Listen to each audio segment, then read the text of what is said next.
Full Void is a brand new puzzle platformer game based in a dystopian future where a lone teenager has to navigate a world oppressed by a rogue AI.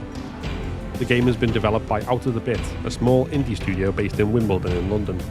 I was fortunate enough to speak to the team behind the game recently as they prepared for release day. Ali Motzi founded the studio in 2008 with the goal of creating new retro-inspired games. Joining him to talk to me are sound designer and audio programmer Jack, 2D pixel artist Leo, pixel and voxel artist Miles, and animator and pixel artist Tom. The team also includes music composer Robin, software developer Raphael, and office operation manager Rosalia, who were unfortunately unavailable at the time. I think probably the easiest way to start off is if you guys want to kind of, in your own words, tell us what it's about. Yeah, Full Void in a way is an adventure. So you start and you play the game, and there is a story, but there is no text in the game. So you have to discover what happened as you play. It's a cinematic puzzle platformer. So think about Prince of Persia, Another World, Flashback, Ape Odyssey. It's that kind of game. And but we are free from the limitations of the computer from the 90s. But we still like to do handcrafted art. So it's that kind of game on steroids, basically. That's a short pitch. What do you think? Yeah, pretty good. One of the first things that kind of struck out to me, other than like the trailer and everything, which looks great, was saw that you were trying to make this like an adventure which has got horror and like thriller elements, but it's also more family friendly. So, I mean, do you want to tell us a bit about that and like where the motivation for that kind of angle came from? Yeah, I'll take that one and then let the other guys speak as well. Just because I like playing puzzle platformers, but most of them I cannot play together with my kids because there is like gore or violence. So we wanted to create a game which was a bit horror, not scary, but no gore or violence. So actually the whole family can enjoy it, have a bit of jump scare, but it's still enjoyable by everyone. You know, that's my motivation at least. I don't know if you guys want to add. Yeah, no, it's a great game because again, for me as well, I can play that with my half brother who's 8. Yeah, and so he loved the game as well. But you can sort of see he plays it, and then there'll be a moment where it's quite scary, and he doesn't react, and then he turns to me and goes, "That was scary." But it's really sweet, and it's really like building that sort of suspense and tension, and it's such a fun way to develop a game as well, in that it's like a story narrative, and you're building these moments to elicit a reaction, and you want to convey a sort of sense of emotion. So you can have a lot of fun with it, and you can reference things like films and comics and everything, and bring in a lot of imagery, which as an artist is really fun.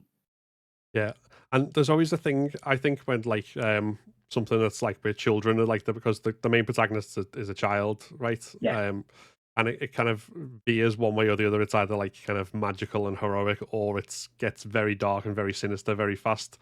And like, are you kind of aiming for it to mainly lean towards the like magical side, or are you kind of like a bit of both in there? Well, how much can we give away? It definitely starts off very tame, but I mean, immediately you're sort of launched into this world, and there's threat about you constantly. I mean, you're constantly on edge, but it's quite a grounded game, I would say. Yeah. It's you can relate to it. It's something that you could think might happen in the near future. Obviously, say let's hope it doesn't. But what I'm saying is not totally fantasy. It's actually grounded. It's a bit like Jurassic Park, right? It's like it could happen. It's like it's credible. Yeah. Well, I mean, that's because it's AI that's kind of run amok and become the threat. Obviously, that's also like a bit of a hot topic in general at the moment. So was that kind of something that you were thinking of when developing this, or was it more kind of like about looking back at like classic sci-fi stories? Because obviously that's been a long-running theme long before people were worried about all these AIs that can make people do all sorts of weird things with their voices and so on.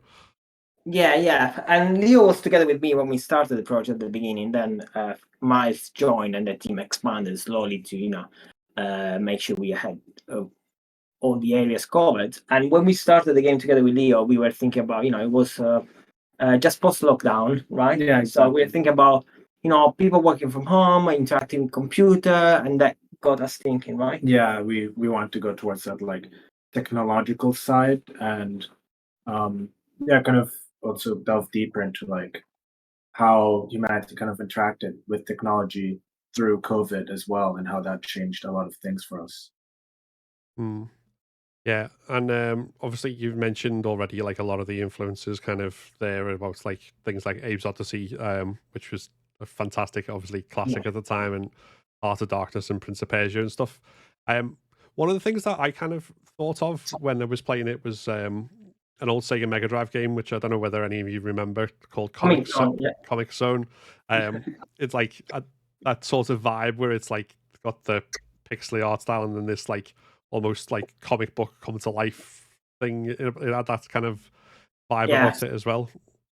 Is it so? Yeah, I'm glad when I saw that you mentioned it on Twitter, because I really love the game. It's a game that I discovered many years after it was released, because it was towards the end of the Mega Drive. And I think at that point they really knew how to push the medium. But at that point everyone was into 3D, right? And that's where OutOfTheBit, where the company wants to operate in what would be possible with 2D that wasn't explored in the 90s, because as soon as we got more memory to do more interesting stuff, we switched to 3D. But there is an area of handcrafted animation and gameplay ideas and way to build the game that was never really explored. Obviously, indie games now do a little bit, but I think there is a lot of potential there, and that's where we fit with Full Void in a way. So yeah, Comic Zone, absolutely, I love it. I love the way the game wasn't predictable, wasn't entirely tile based. Each screen was different, custom made, and that's something we try to do with Full Void as well. Yeah, it definitely sits apart from a lot of sort of Metrovania, which pixel art tends to be used a lot in. It's much more of, it's almost like an illustrative digital painting style that we go for with pixel art, which I really enjoyed doing. Yeah, it was all hand drawn and animated. Like, so how does that like affect? Does that make the development of it harder and everything else? Like, what sort of challenges? Yeah. So the biggest challenge is when it comes to each screen. A lot of it you just have to draw from scratch again. We've tried to recycle as many elements as possible, but because we don't use tile-based like artwork, we can't just reuse stuff. So we may copy and paste a few things between the screens, but ultimately we have to re-edit it because often the perspective, like the vanishing point, will change within a screen. So the perspective is different. So you can't just copy and paste an item over, the lighting's different.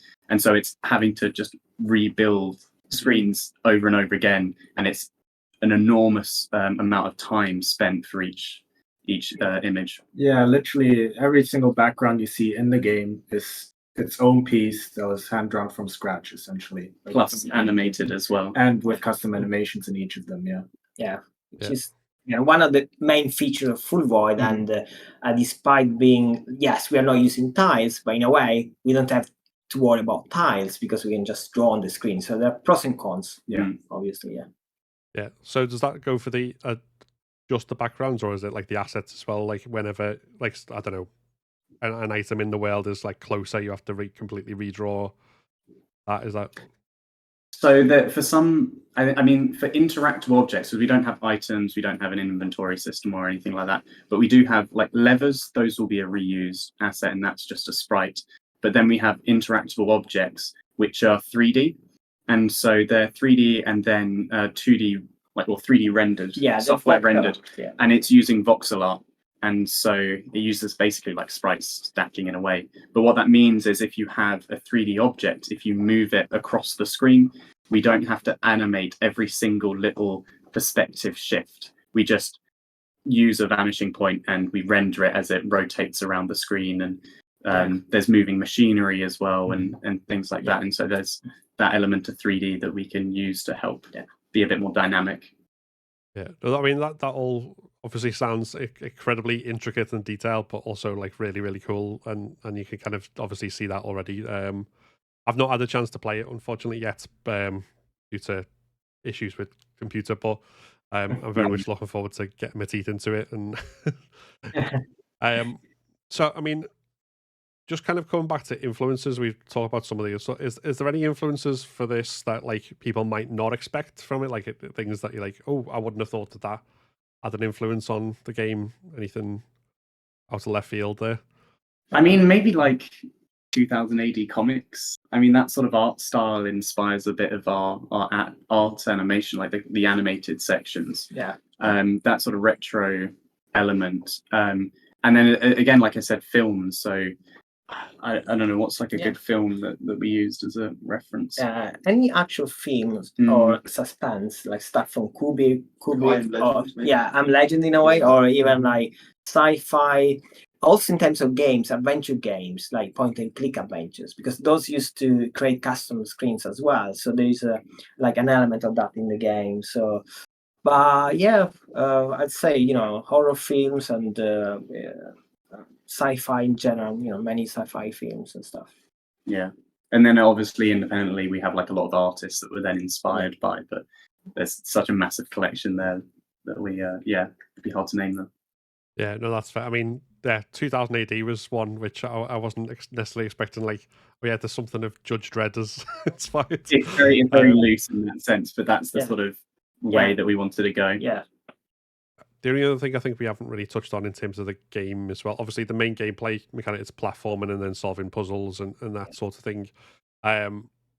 Is there anything kind of...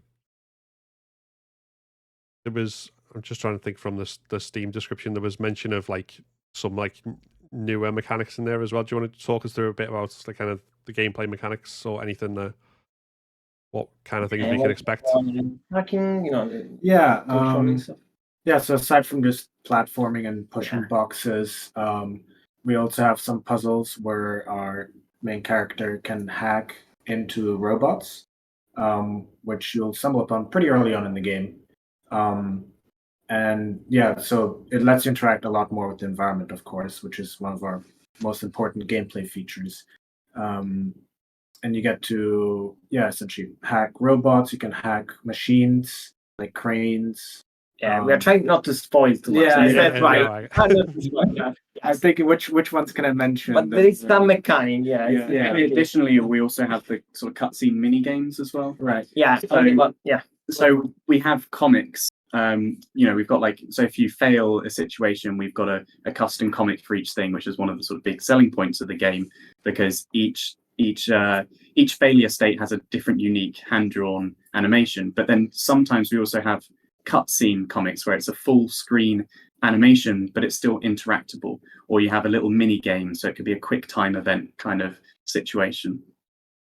Yeah, and therefore, did you say there's some for fail states in there as well? Like, so you could basically, there's some that you might not even necessarily stumble across the first time you play through that.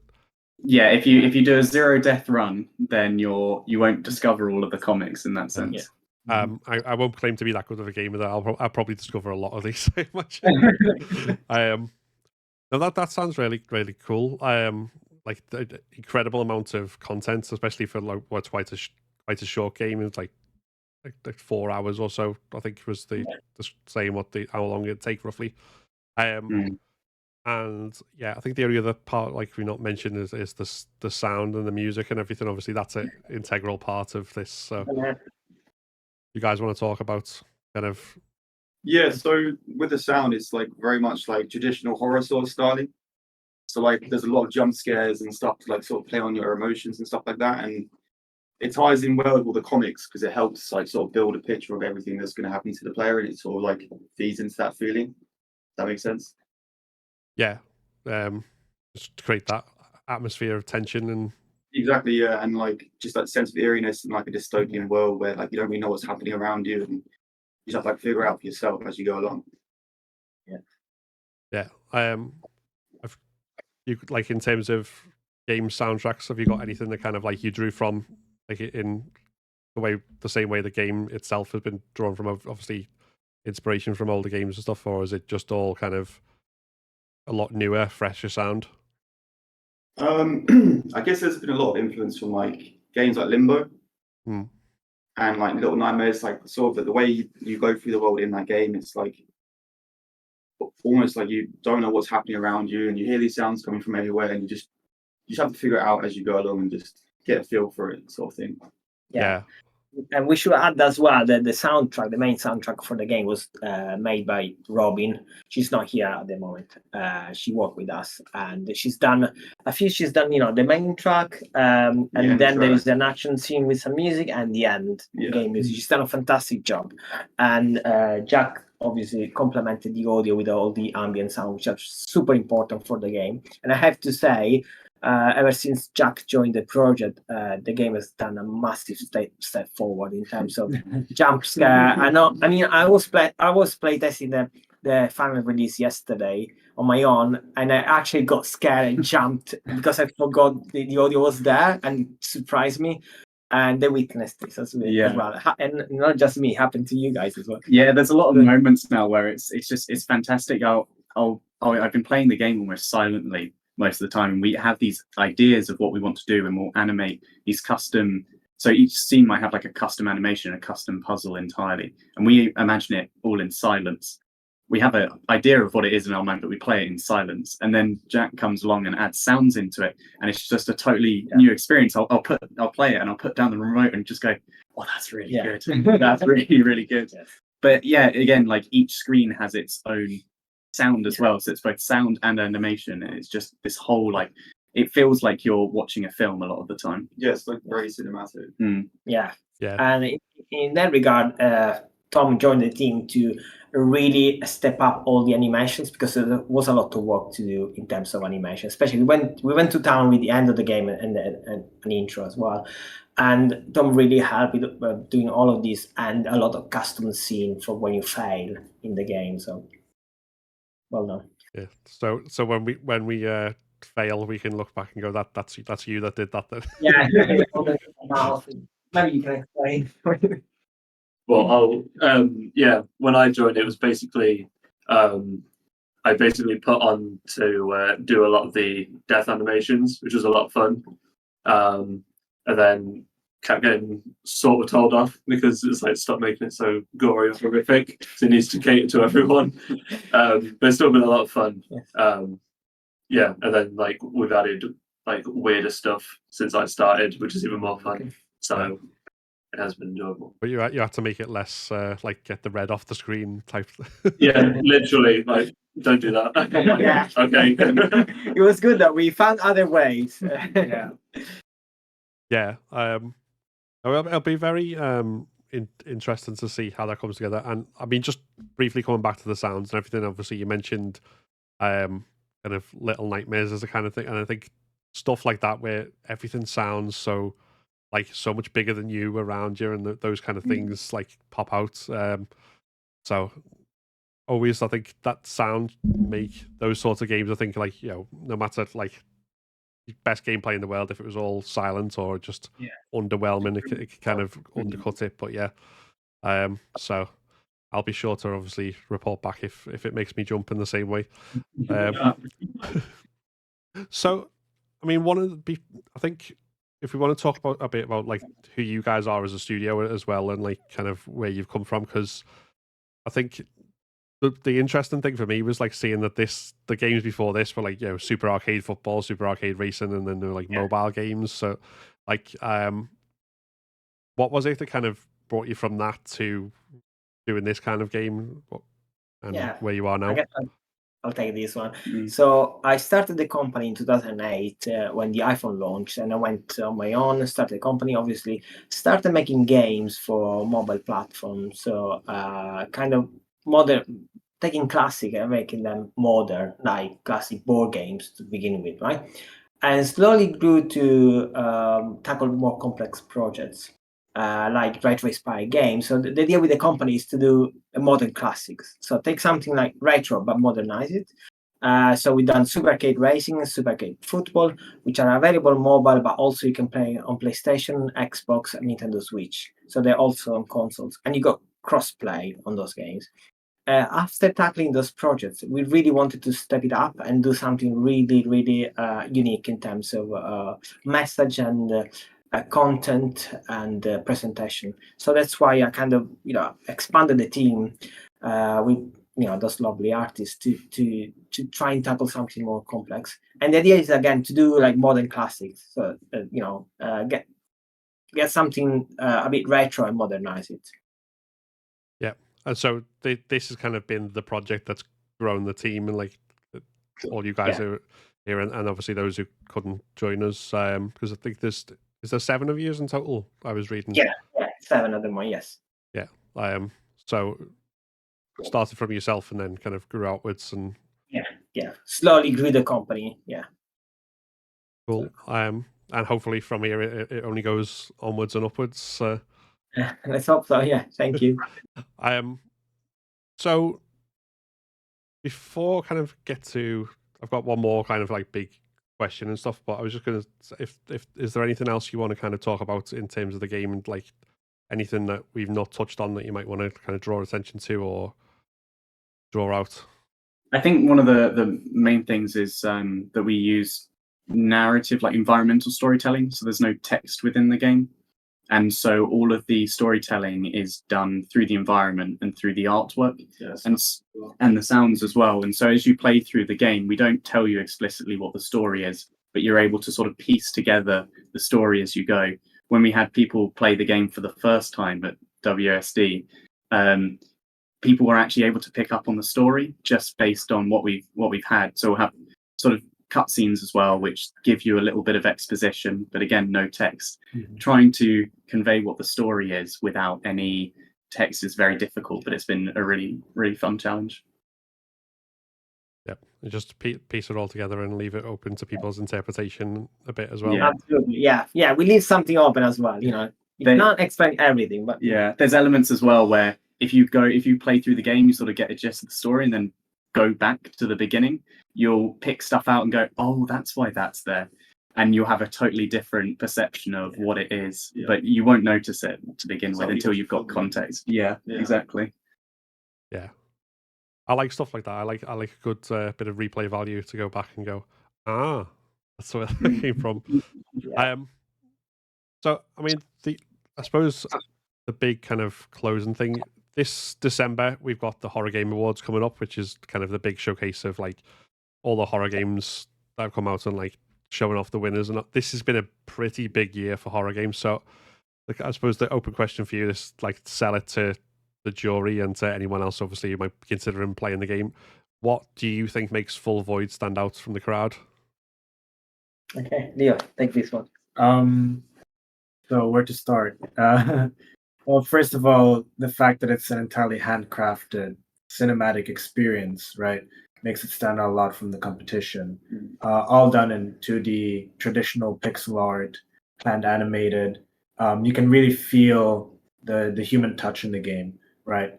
And since we also went with the modern technology to create this retro game, it can be both nostalgic and yet still have the high quality, like awe-inspiring artwork that you couldn't have had back in the days with Amiga, right?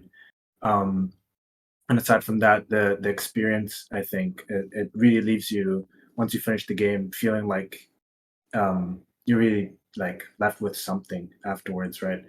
And I think it's also just really enjoyable to play. Like we said, the jump scares, even us who I've been working on this game for almost 2 years now, I know it inside out. And literally last week I jumped from my chair while I was playtesting. So I think that has something to say for that experience as well. And to add to that as well, I think specifically for the fact that it can be played by a wider audience as well. Horror games a lot of the time are incredibly gruesome. I love to play them, but sometimes if you want to play with your kids, having something that's accessible like this is a really great way to open that genre up a little bit. A good gateway drug for kids to get into horror as well. Good stuff. And it's available from July the 18th on Steam, which I'll include a link in the description of the video to for people to go and buy it or wishlist it, and also where you can find yourself, because you're on Twitter. OutOfTheBit, yeah. Yeah, and you're also planning to bring it to consoles in September, I think. Yes, that's the plan. Yeah. Yeah.